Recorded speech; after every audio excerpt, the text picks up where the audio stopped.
What's up, YouTube? I'm back again with another video. My name is Johnny Fandom. I do all sorts of crazy fandom theories. Some are just way out there, and some are great.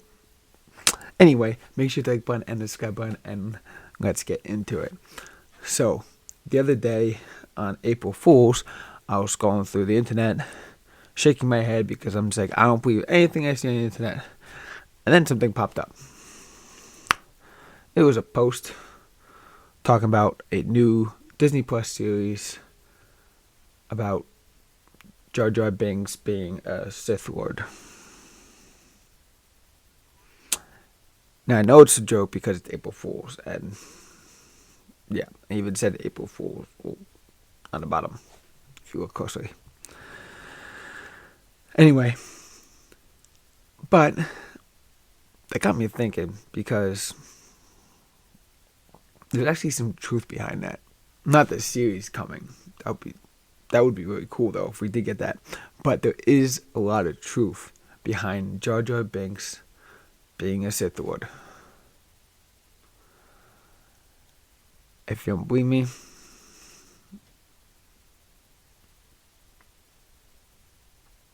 look it up. There's a ton of information out there. Originally, George Lucas wanted Jar Jar to essentially be a villain, a mastermind. And you're probably asking yourself, well, he's so goofy and stupid, how is he? We'll get into that. Anyway, let's get into it.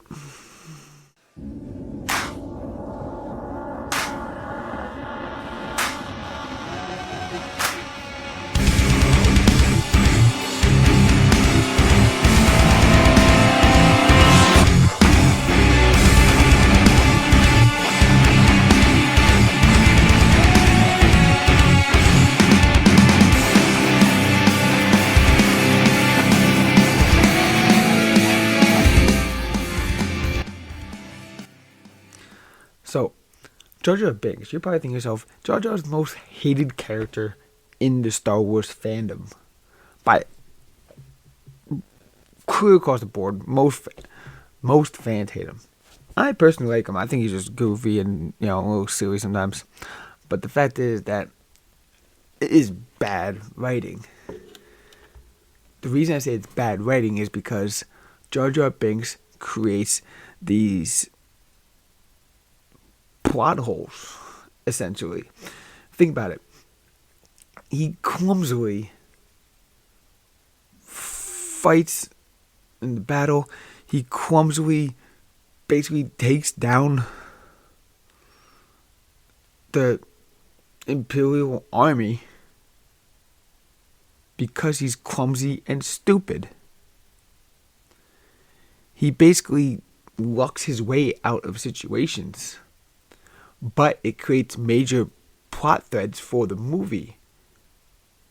If he wasn't there walking his stupid self out of the situation, certain events wouldn't have happened the way they did. So it's just a horrible character. Why put it in the movie to create this character that just stupidly moved the movie forward? He created, if he didn't take down, certain enemies, somebody else could have died. If he didn't, just... So what if all those sloppy accidents that Jar Jar has aren't sloppy accidents? What if they are intentional? And here's why. How is it that Jar Jar Binks just happens to be at that point when Obi-Wan and Qui-Gon show up? He just happens to be there.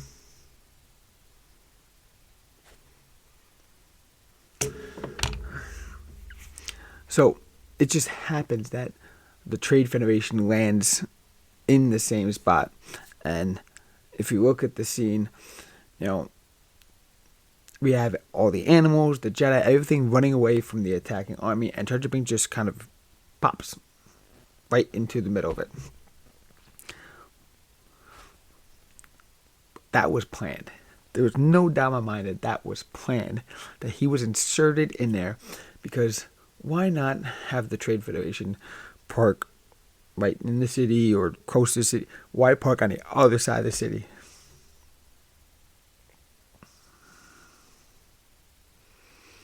Because they had a plan. They had a person already ahead of them.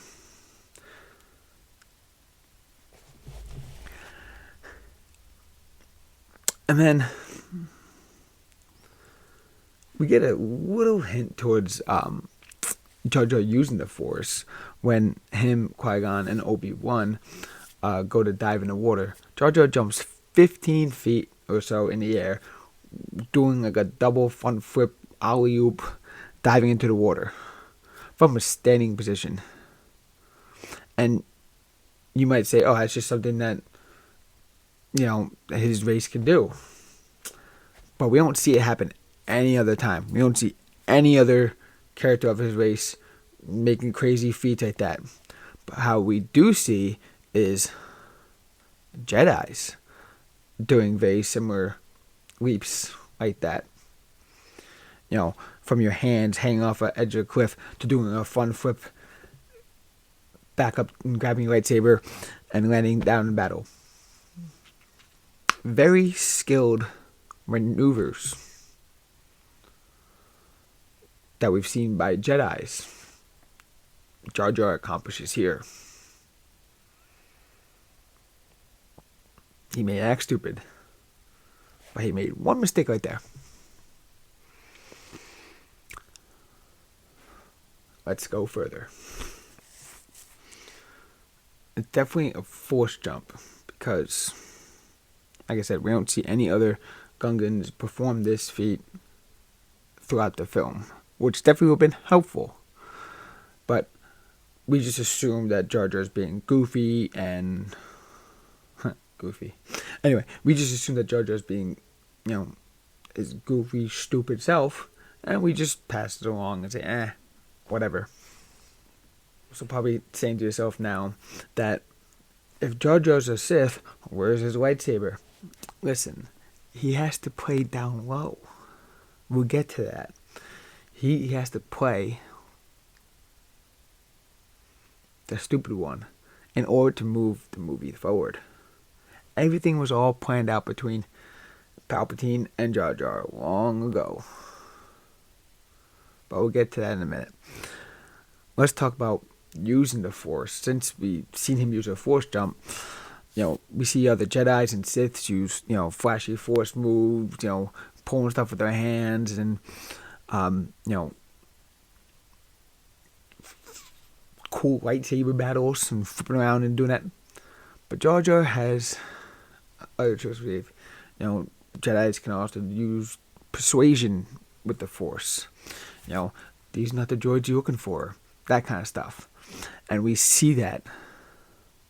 And if you watch these quick scenes, how he moves his hands in a certain manner when he tries to convince Boss Nass to turn him into a general, and talks to Padme about bringing him into the Senate. Watch his hand movements.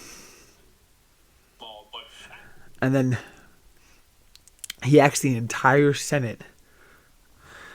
And then he asks the entire Galactic Senate to forfeit their powers to who? The person that we all know is the Emperor himself, Palpatine. Jar Jar and Palpatine definitely could have talked beforehand and went to the Senate and were like, hey, power goes to me now. So, watch closely in this next scene as he mouths along with the words of Captain Panaka. The Queen wishes it. The Queen wishes it. The Queen wishes it.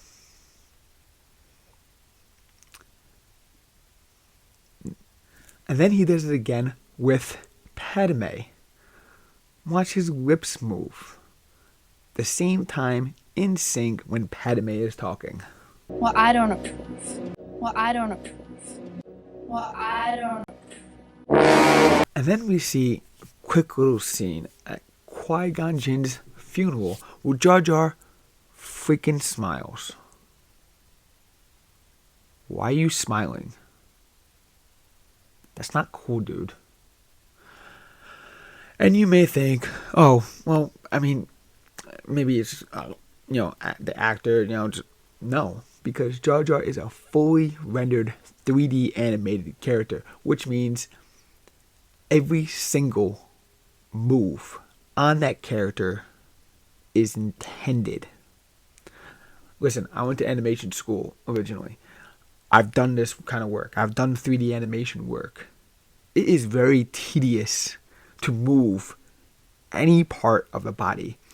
If you do this, and move the finger, it takes a lot of work to be able to, key those points and move those work. So all the hand movements, all the lip movements are intended.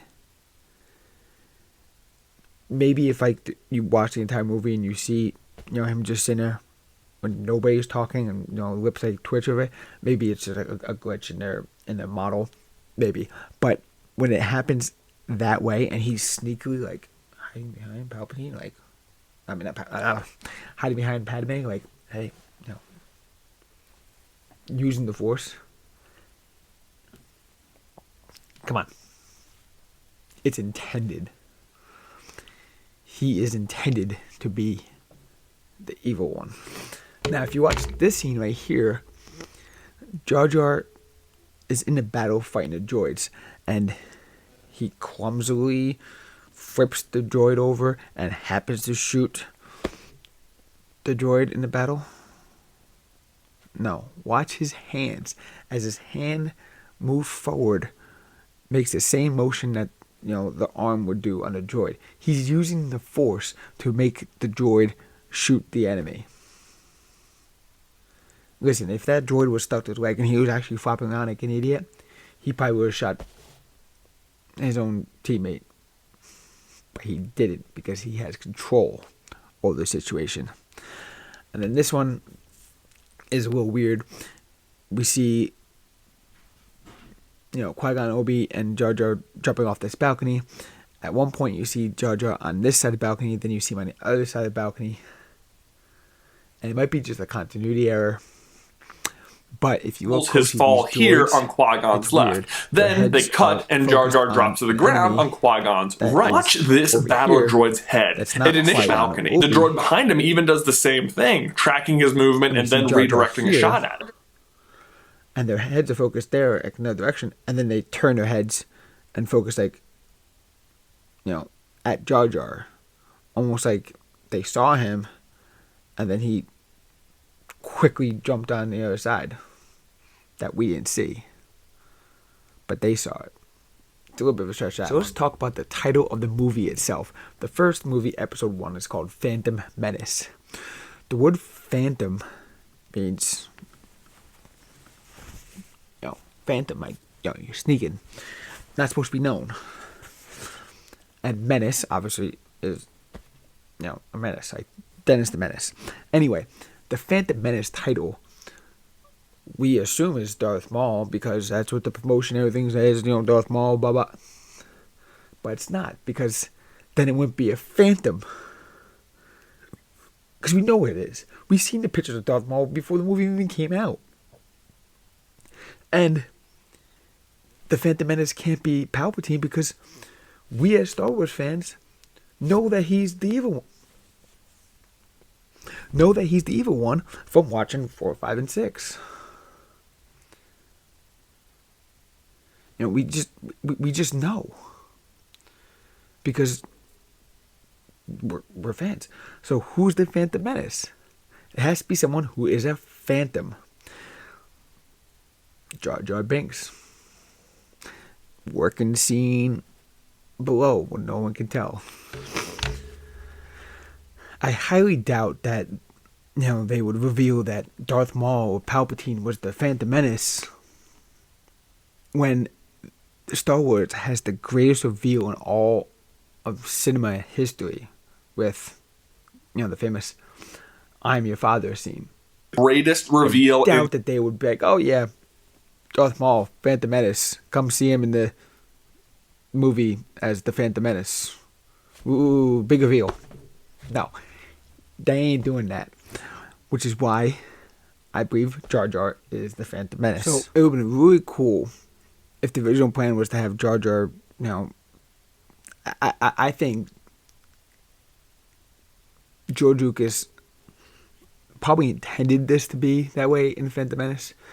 And then because the people just hated him so much, he decided to change the story. And that is why we don't see Jar Jar, with the lightsaber and the cloak and all stuff, because if you notice, in the second and third, the second film, Jar Jar's not as stupid. He's a lot smarter. He's not a bumbling idiot anymore. And you may say, oh, well, that's because George Lucas wanted to change because the fans, hated him so much. No. That's the reason that George Lucas didn't go on with his plan, because if he turned on and flipped the switch and had this big reveal of the Phantom Menace being Jar Jar Binks, fans would have been like, whoa, whoa, whoa. I would have loved it. It would have been freaking cool as hell. Anyway, with that big reveal, it would have been a reflection of, the big reveal, in 4, 5, and 6. And it would have been really cool to see, like, Jar Jar fight Yoda. Just saying. Instead of old Count Dooku, who, just wasn't really there for that long. Yeah, so my theory is that George Lucas intended for these movements of the lip moving and the head moving in order for Jar Jar to basically run the scenes behind the scenes without us knowing about it, to have this big reveal in the second movie. But because the fans hated this bumbling idiot so much, they decided to kind of scratch that idea and bring in Count Dooku and, not go along with that thread. But we also see down the road in the comic books. Here. Hardcase and Rex were talking, and suddenly the Jedi got shot to death, and his lightsaber, where the Sith theory creeps in. As soon as he is discovered, Jar Jar again pretends to be clumsy. The lightsaber slips inexplicably from his hands, and Jar Jar starts acting like a... And he can wield it pretty well. What did I say? It's a little bit of a stretch. But anyway, I definitely think that it was intended that Jar Jar would be the Sith. But we didn't get that because of all you fans hating on him. No, but that's besides the point. But how cool would it have been? Please comment down below your thoughts if you think Jar Jar Binks would have been an awesome Sith, or just tell me your thoughts on Jar Jar Binks. And also, comment down below your favorite fandoms, and we'll see if I can talk about it in another video. So, make sure you hit that like button, hit that subscribe button, and I'll see you guys next time.